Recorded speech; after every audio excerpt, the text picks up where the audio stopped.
बिस्मिल्लाहिर्रहमानिर्रहीम। अस्सलाम वालेकुम नाज़रीन, इरफान हाशमी आपको शो में खुश आमदीद कहता हूँ। व्यूअर्स, जस्टिस काजी फ़ायज़ ईसा का कल केस लगने जा रहा है, बहुत ही इंपॉर्टेंट है और कुछ नई डेवलपमेंट्स हुई हैं। एक जॉइंट अकाउंट सामने आया है जस्टिस काजी फ़ायज़ ईसा का और उनकी अहलिया का, और इस केस में क्या पेशरफ्त होगी इस पर आज तफसील से हम बात करेंगे। और अज़हर सदीक़ साहब पाकिस्तान से हमारे साथ मौजूद हैं।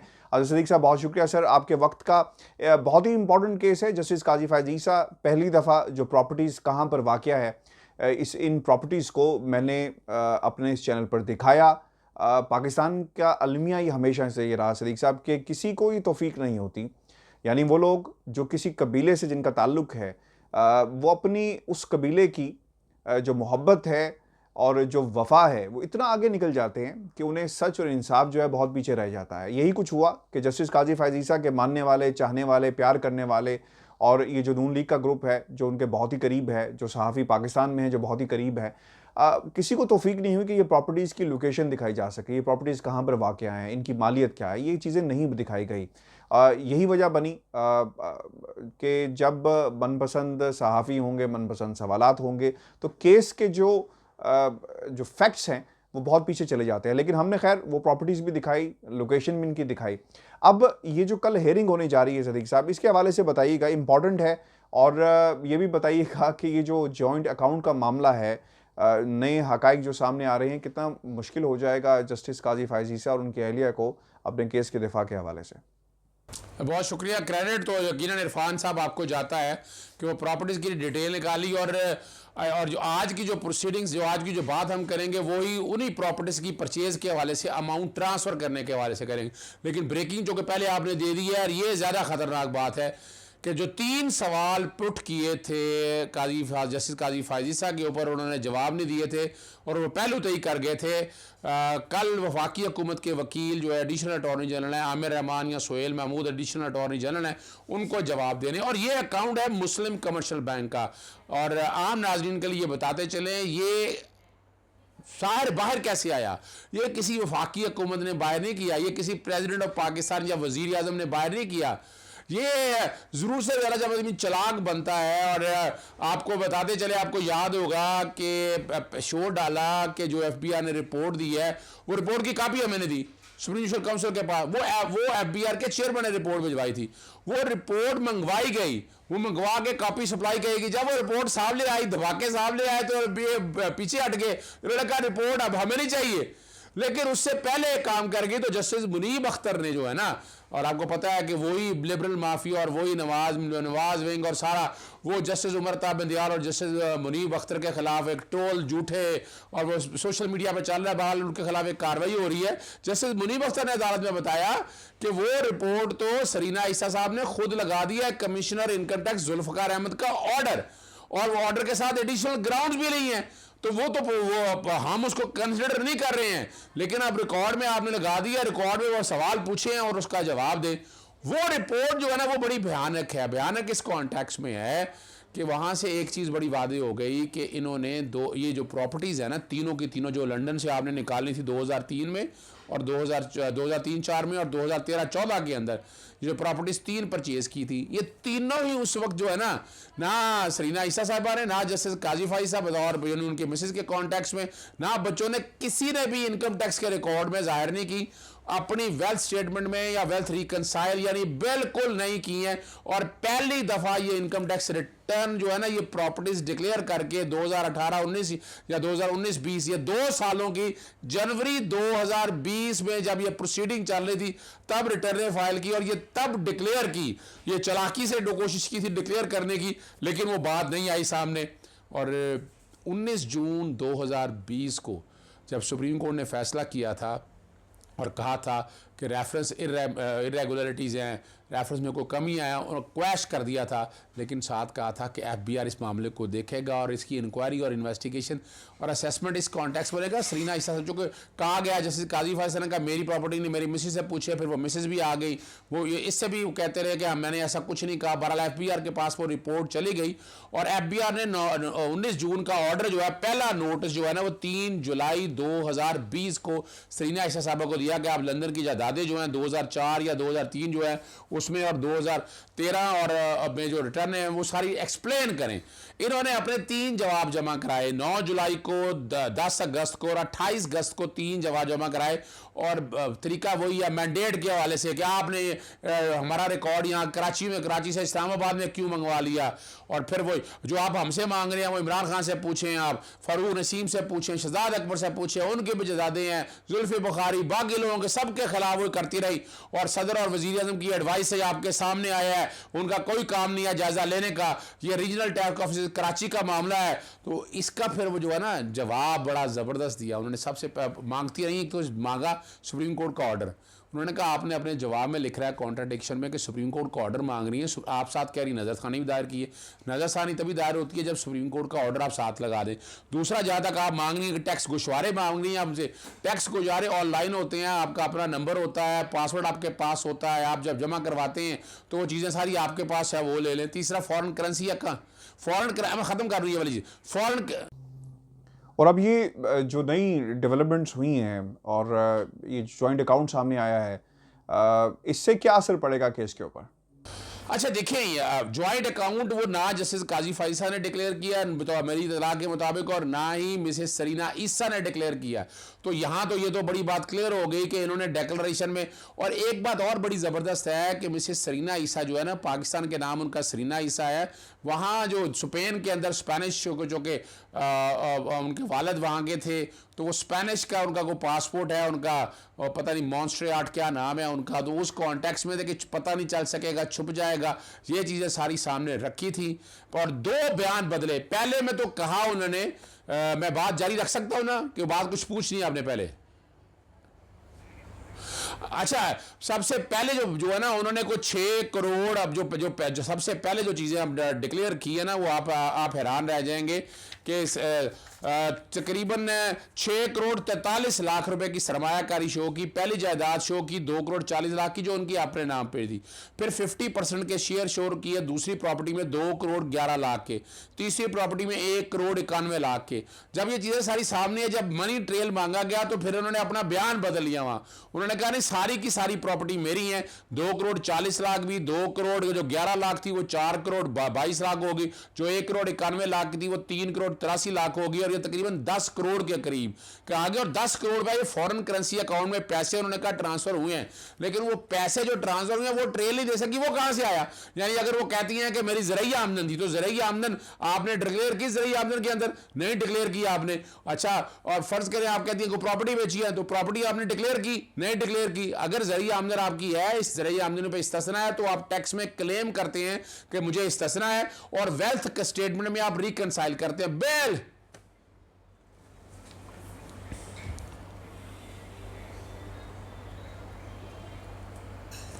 देखिए अब तो आप जो अब तो अगली बात है कि सिर्फ 4 दिन बाकी रह गए हैं। वो 4 दिन इसलिए बाकी रह गए, जस्टिस मंजूर मलिक रिटायर हो रहे हैं 30 अप्रैल को, वरना बेंच टूट जाएगा, नया बेंच बनेगा।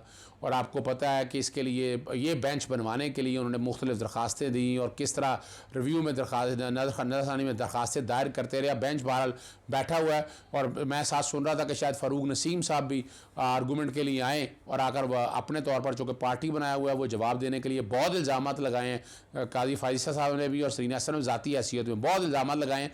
कल प्रोसीडिंग शुरू करेंगे, और मेरा जानता ख्याल है अगर कानूनी तौर पर प्रोसीडिंग जारी करें तो 1-2 दिनों के अंदर ये केस कंक्लूड हो सकता है। बहुत बड़ी चीज़ें जो सामने आ गई है, जॉइंट अकाउंट जो डिक्लेयर नहीं किया था, जो प्रॉपर्टी में वर्जन बदला है, मनी ट्रेल अवेलेबल है नहीं है, ये सीधा सीधा मामला है। और हमारे दोस्त बड़ा वाज़े तौर पर आप कहते हैं, कुछ दोस्त कह रहे थे कि भाई अगर तो मिसकंडक्ट का केस नहीं बनता तो फिर सीधा सीधा नैब के अंदर जाएं, नैब इंक्वायरी और इन्वेस्टिगेशन और सेक्शन 9 के तहत ये केस बनता सीधा सीधा। सदीक साहब, जाते जाते एक कमेंट आपसे मैं लेना चाहूँगा। तलत हुसैन साहब ने एक ट्वीट किया 21 घंटे पहले, ये आपके सामने हम रखते हैं कि army chief General Qamar Javed Bajwa, dozens of media persons, 7 hours, loads of policy statements, views on politics, opposition, Imran government, US, Afghanistan, India. Bottom line, it is not Imran Khan running the show here. Surprise, surprise, everyone told to not say a word about what he said. अच्छा, मैं इरफान हाशमी साहब, यानी ये तो लगता है जैसे इनको कोई मौका नहीं मिला, ये वहाँ पहुँच नहीं सके।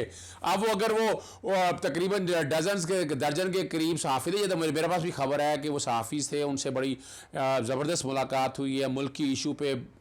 हाँ, सॉरी, एंकर पर्सन्स के अंदर।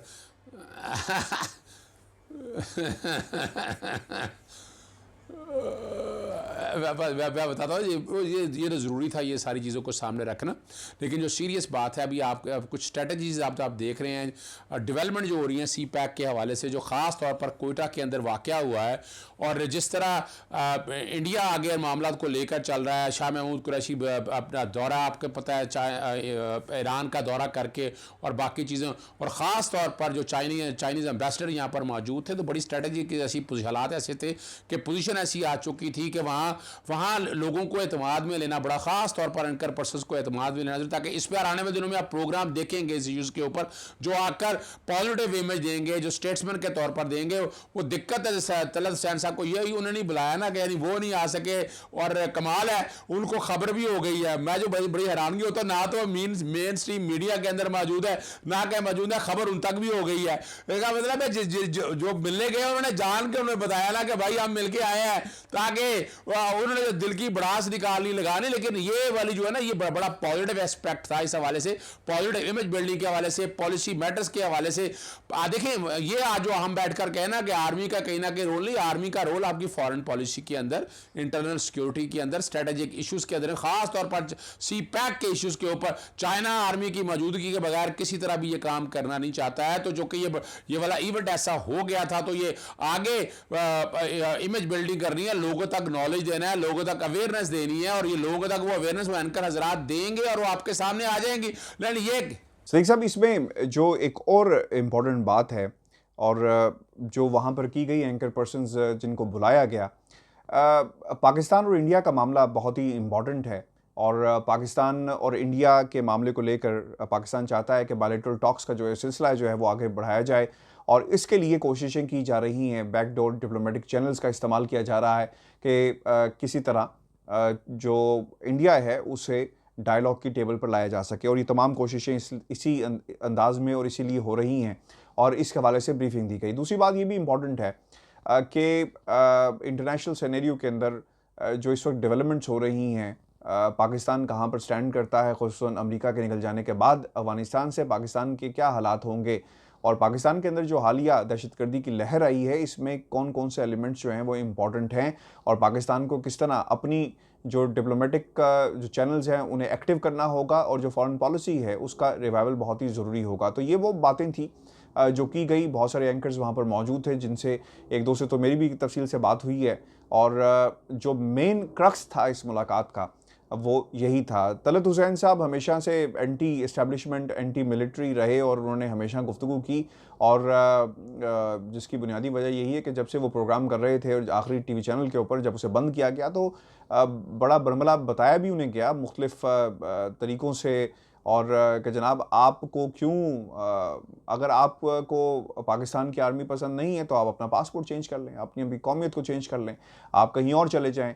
आप जिस मुल्क में रहते हैं, ये नहीं हो सकता कि आप उसके इदारों के ख़िलाफ़ बात करें। और ये जो आपने बार बार आप ये कहते हैं कि पाकिस्तान के अंदर जो सिविल बालादस्ती है वो मौजूद नहीं है, आप किसकी ज़ुबान बोल रहे हैं? आपको लेफ़्ट राइट देखना होगा उन लोगों को जिनका ताल्लुक नून लीग से है, या वो ताकतें जो हमेशा से पाकिस्तान के इदारों के ख़िलाफ़ हर्जा सराई करती आई हैं। तो आपकी ज़ुबान और उनकी ज़ुबान में कोई ज़्यादा फ़र्क नहीं है, और अगर आपको ये मुल्क ज़्यादा पसंद नहीं है तो आप कहीं और भी जा सकते हैं, और ये इसमें कोई दूसरी राय भी नहीं है कि किस अंदाज से आपको आप कहीं का किसी और मुल्क का अगर आप असाइलम भी लेना चाहें तो आपको मिल जाएगा, क्योंकि आप पाकिस्तान की मिलिट्री के ख़िलाफ़ बात करते हैं, इदारों के ख़िलाफ़ बात करते हैं। और ये भी एक बड़ी इंपॉर्टेंट बात रही है सदीक साहब, जब फ़ौज को उतारा गया सड़कों के ऊपर ताकि लोगों की हिफाजत की जा सके, SOPs पर अमल करवाया जा सके, तो उस वक्त भी इन्होंने ये कहा कि इतना पैसा इस जो मामले पर आपने ख़र्च कर दिया, फ़ौज पर ख़र्च करने जा रहे हैं, काश आपने पाकिस्तान में